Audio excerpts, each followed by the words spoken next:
Eh bien bonjour à tous, on se retrouve pour une vidéo pour une review d'un set Lego Star Wars intitulé le 75432. Donc c'est celui-ci, c'est un set sorti au mois d'août du coup, donc aujourd'hui. Je posterai pas le Ghost comme j'avais dit, là je posterai donc celui-ci. Et du coup toutes les nouveautés du mois d'août que j'ai reçues. Donc c'est un set qui est sorti pour la valeur de 65,99 €. Moi je l'ai acheté à 51 € dans les environs sur Auchan. Donc tous les Lego que j'ai achetés, je les ai achetés pardon, sur Auchan et non sur le site Lego. Donc c'est pour ça que je les ai en avance. Voilà, donc aperçu de la boîte, comme je viens de les construire il n'y a même pas 2-3 heures. Voilà. Donc la boîte, ça donne ça. J'ai mis les pièces dedans, donc ça va normal que ça bouge. Donc sur la boîte, donc comme d'habitude, on a les instructions ici avec Lego Star Wars. On a le vaisseau, les figurines. Donc voilà, c'est la gamme des clones de 332. Bon après comme d'habitude, derrière, truc de jouabilité. Le truc que je trouve assez dommage sur la couverture du coup de la boîte, qui a pas un vaisseau séparatiste qui attaque du coup le V19. Donc c'est ça que je trouve dommage, sinon après le fond il est assez joli. Donc voilà, donc pour la boîte. Donc c'est un set du coup qui est composé de, j'avais noté 567 pièces, voilà. Donc c'est un set 9 en plus. Donc il est assez sympa à construire, un peu chiant au niveau des ailes. Mais sinon, tout ce qui est mécanisme, c'est sympa. Donc passons à la présentation du véhicule. Donc c'est un V19 Torrent, on peut l'apercevoir dans Clone Wars. Et pas sûr qu'on le voit dans les films. Donc je vous montre de différentes vues. Ça traîne un peu, donc je vais faire ça. La vue du dessous. Donc je vais mettre comme ça. Et je vais vous montrer du coup le cockpit.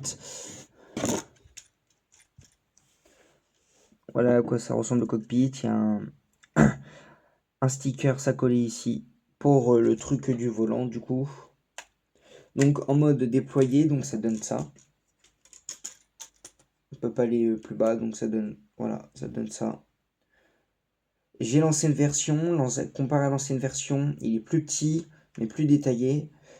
Je trouve un peu plus réaliste dans la version Clone Wars. Je pense que c'est le set qui est assez sympa à prendre au mois d'août. Donc voilà.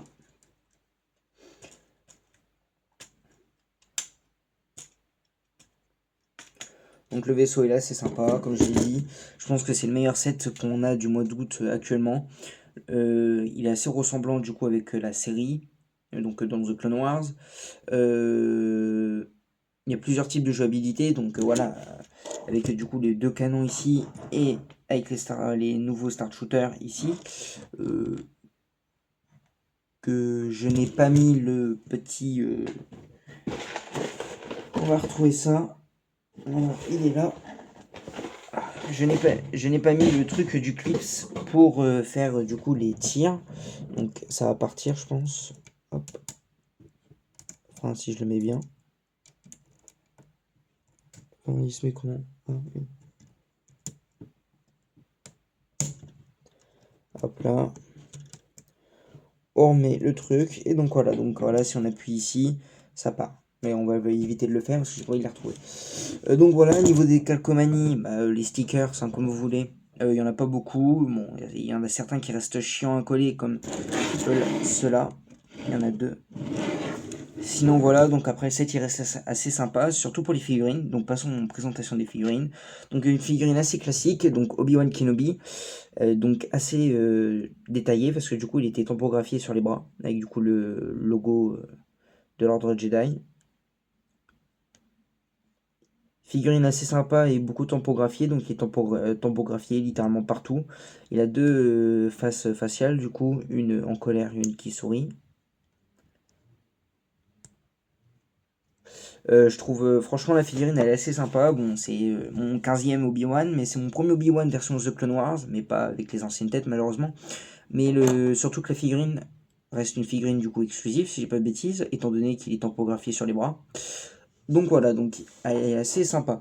Donc, deuxième figurine exclusif, donc nous avons ici du coup un pilote clone Voilà, donc un pilote clone assez joli et donc exclusif car c'est la première version avec ce type de casque là parce que c'est un nouveau casque moule si je dis pas de bêtises.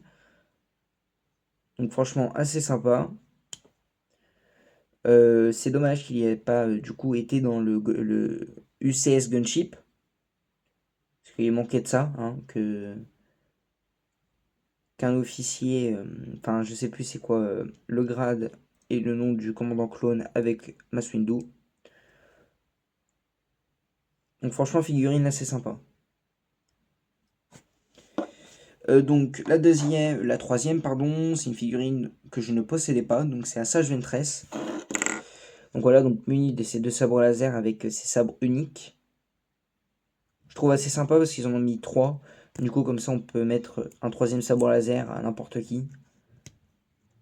Mais du coup voilà, donc c'est la première fois que je possède Asajj Ventress.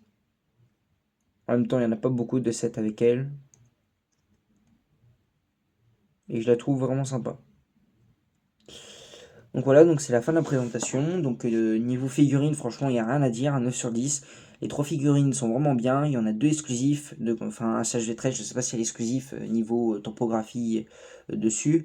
Mais en tout cas, le pilote clone avec Obi-Wan topographié sur les bras sont vraiment stylés. Le véhicule, il est simple à ranger, il est sympa. Même si c'est vrai que 65 € c'est quand même toujours abusé. Avec la différence de taille avec l'ancienne, même si elle est plus détaillée, elle est un peu plus réaliste. Moi franchement j'ai rien à dire dessus, franchement c'est le set où je me serais lâché à 65 €, mais comme je l'ai dit, je l'ai acheté à 51-52 sur Auchan. Donc voilà, donc c'est la fin de la vidéo, j'espère que vous aurez aimé, et pour ce,